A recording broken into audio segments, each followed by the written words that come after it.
Okay, this is where we are right now. Yep. Okay, and you're going to go back down 124 all the way down to 1985. From 85, you're going to go all the way down, and it's a long, long ways. And then you're going to go on 562. 562 is going to take you all the way through Oak Island or the bayous through here, all the way to the very tip here. And this is called Smith Point here. Where'd you hear that story about that? Somebody's came in and told us because we have friends that are all down here. This area again, you were saying like that. You were saying who lives there, or the personality of each of the communities as you go down the peninsula. Here, these are older homes was in here because this is basically where they started with building their homes. Then they came on down here further and started building a few until you get here. This was heavily populated here. Crystal Beach all the way to a few miles between here and the ferry, but this area right in here is very populated. A lot of this was older homes. They've been there for several years, and then a lot of them have very, very nice homes in this area and also in this area here. I mean, we're talking $1 million homes out here on this beach that probably are no longer here. I mean, all of this. This is Interstate 10. This is where my daughter lives. That's working over there right now. She's out here in Hencomer. We all got hit hard. She has big farming out here. Her husband's rice farming, so he's got farms here. He's got some more farmland that's down here off of this one here. His farmland is in this area here.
Would it be possible for you to tilt your hat up just a bit?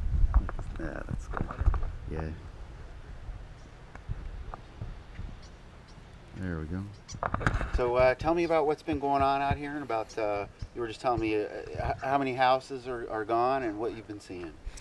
We lost maybe a dozen houses here on High Island, which was a surprise.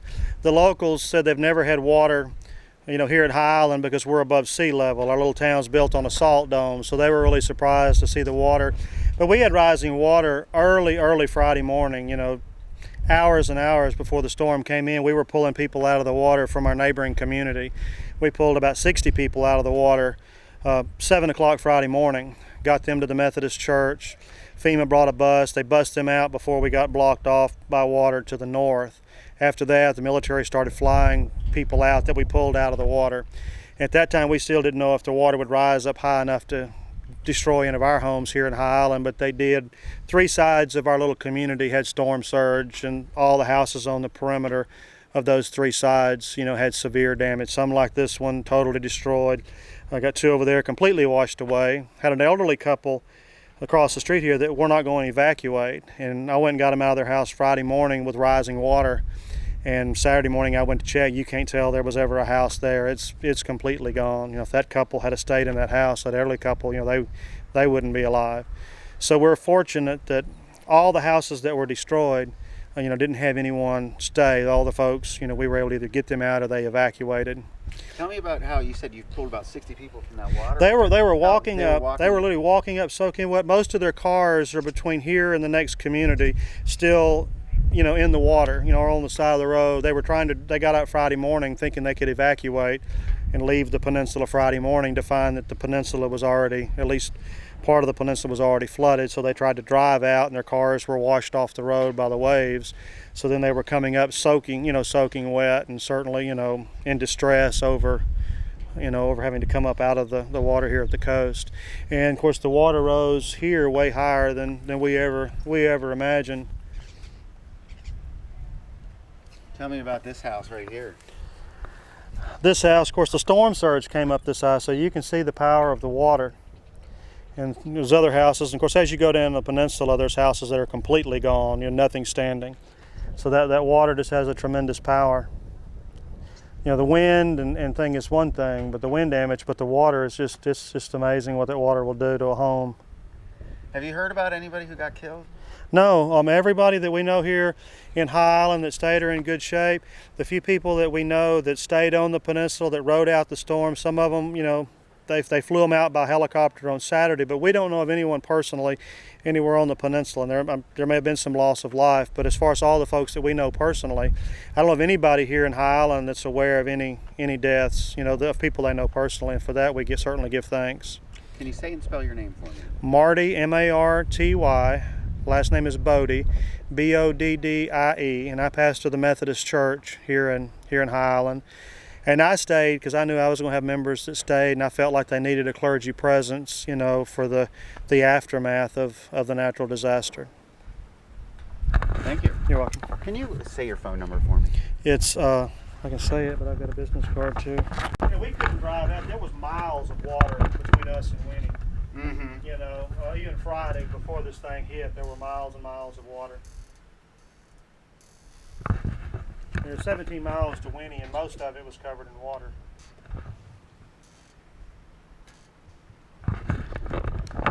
So we drove down to the community. There's sections, housing additions that every house is gone.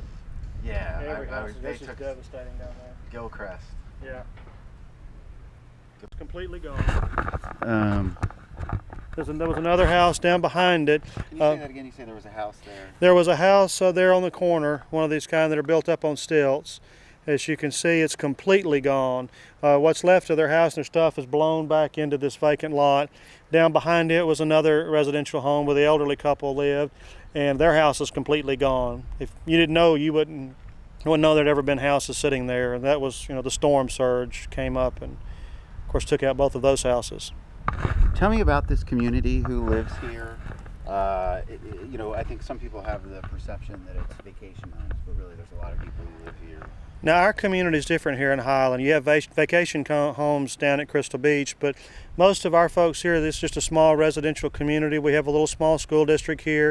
Of course, some of our population have lived here their whole life. Some people like me have been here a year or two.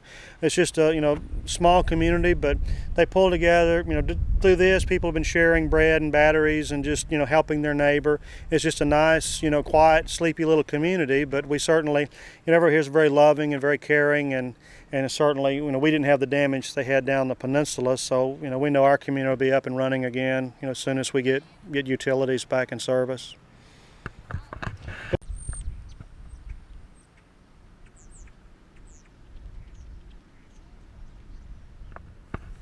community here has been cut off by water with Hurricane Carl and other hurricanes, but it's never. They said they've never seen water. Actually, we call it on the hill because we live on a salt dome.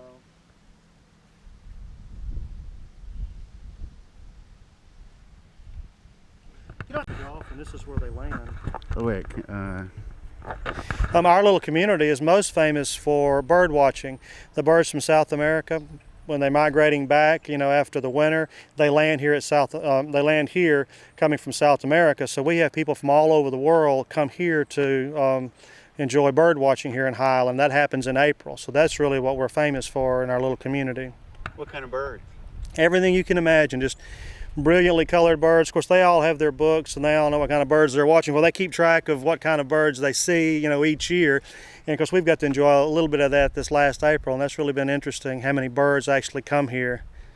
And like I said, it's all different kinds. All the birds that live in North America, when they fly across the Gulf, this is where they land. Because of our rich soil is the reason we have trees here. Most of the coast doesn't have any trees.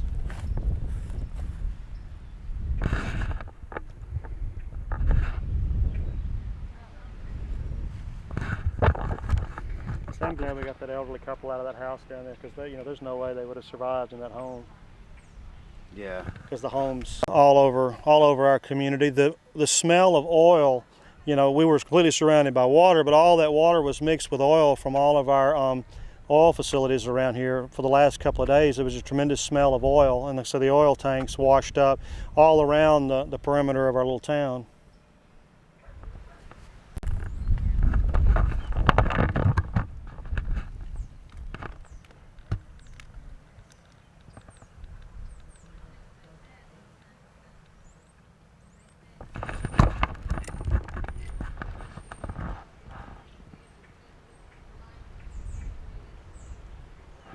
Any idea? They're trying to get our water. They have a generator for our water facility here, but they have to check all the broken lines and things before they even turn our water back on. We may get water before electricity, but it could easily be a month, before we see any electricity.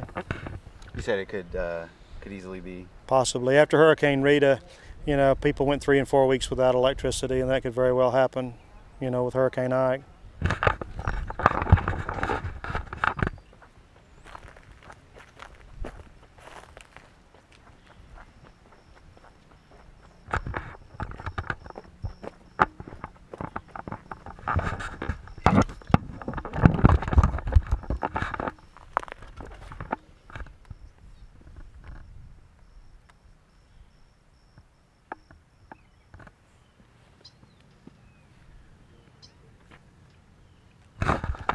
Yeah, you think we... On the east end of town, we had a whole street where they were basically just pushed off their foundations and turned and twisted, but the houses didn't fall apart, like the ones did on the south end of town.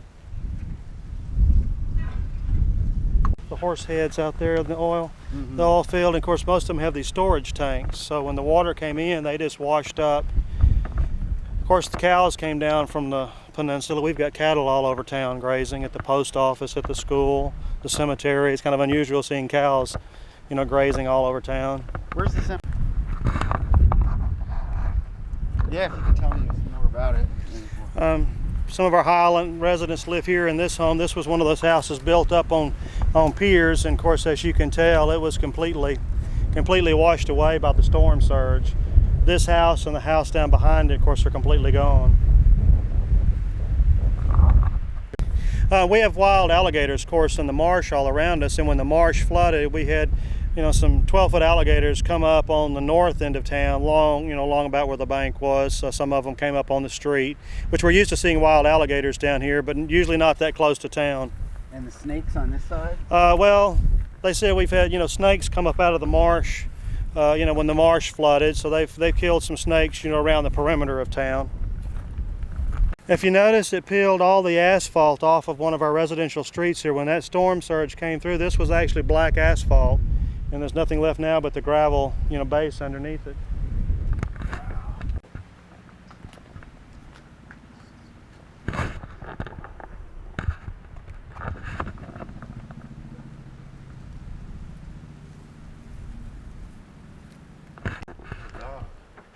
Yeah, I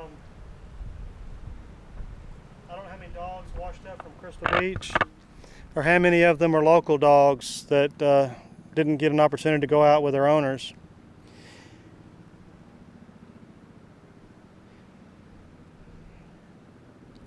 One man from Gil. What was that? We had a retired couple living in this home here. This was the couple that I got out of their house early Friday morning. She was in a wheelchair, and when I got here, water was rising up behind the house. By the time we got her out of the house, there was water to the front of the house. And I said, this was early Friday morning. We already started having rising water long before a storm surge. Of course, I came down here Saturday after the hurricane, and you can see that their house is completely gone.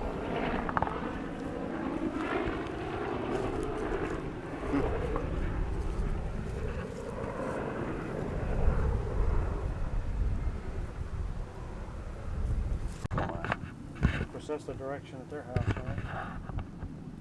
And you're going to see stuff like this all down. I don't know if you've been down the peninsula yet, but it's like this all down.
When you go down there and look up the hill, I mean, the water's pretty deep down there. I mean, they were probably, chest deep in water at least.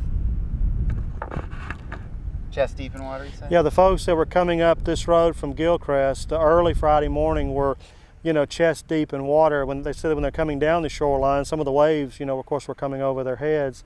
And it was distressing seeing that many people coming up out of the water. Of course, they thought they could get up Friday morning and just drive out. They thought they had plenty of time to evacuate.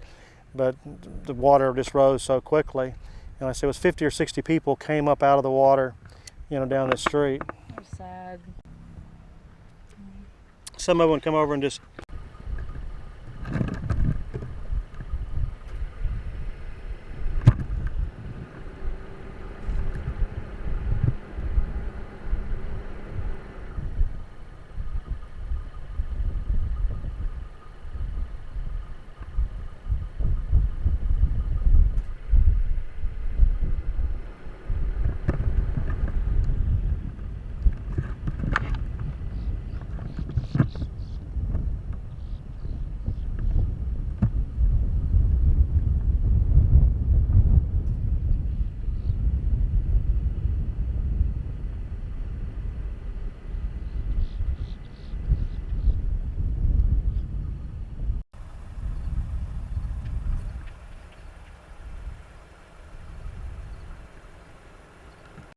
So you've been out to Gilcrest and you've seen there's barely anything standing. There's 5 structures standing. Out of how many? I'm gonna say 250 to 500. a lot of travel trailers were down there. They're gone, but structures as far as homes, I'm going to say 200 people, 250 people live there full time. Probably 500 structures total. There's 8 left. I know on my road, the road I grew up on, my father's house, there was 14 on there. There's nothing. There's nothing. Poles. My father had 24 pylons on his house. There's 4 left. So, I mean, there's nothing. So what do you think? I think you take your chances. I mean, everywhere you live, you can have catastrophe. You just take your chances and just start over. That's all you can do. Now, is it tough to see the place where you grew up just completely wiped out like that? Most people don't experience that. A lot of memories are gone. It's not as tough as thinking about what the future holds. My life's out here, my job, my livelihood. I'm a building contractor. And we don't know if they're going to let us ever let us back down there. We got rumors floating around. We don't hear nothing. Are they going to condemn the place? Do we lose what we do have? The property itself. Do we lose it? Can we rebuild? We want to know those answers. And that's the hard part right now, is just what's ahead. The hill. Luckily, I've got a place here on the hill that I could stay, but I mean, we have a high school here, but no student body now. I mean, everybody on that peninsula is homeless. I mean, what do the kids do? What do we do? And that's the hard thing, is the future. So we clean up and do what we can, and then do what the government will let us do. Right now, we're in the hands of the government. We want back down on the beach. We want to go see. A lot of people just want to see, and they won't let us do that. Can you say and spell your name for me? Billy Flanagan, Billyyflannigan. In a minute, show you the elevation that we're at. You can see the beach from here.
Another hazard here are these enormous drums of oil that have washed up everywhere you look. Another hazard here are these enormous drums of oil, which have been scattered all over the peninsula. Another hazard here are these enormous drums of oil, which Hurricane Ike has scattered throughout the peninsula.